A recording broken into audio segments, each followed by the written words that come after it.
sığmaz bu kainata, cahana.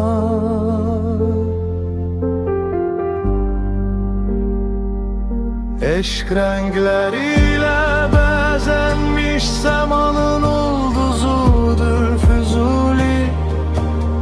Sonsuz mehabbeti var göylere, eşk bahçesinin gülleri rəqs eder göylerde.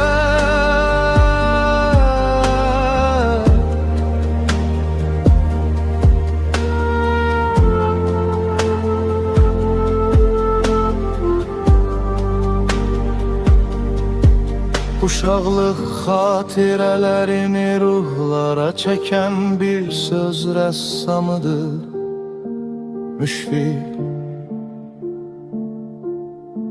Canını verər vətən üçün, ruhu dalğalanır üç rəngli bayraqda.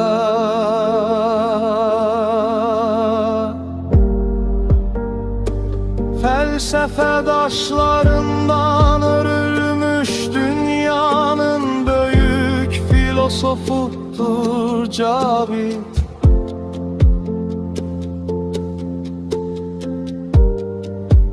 Hər sözündə fikirlər dalar dərinliyə, hər kəsə xain olan insandır iblis.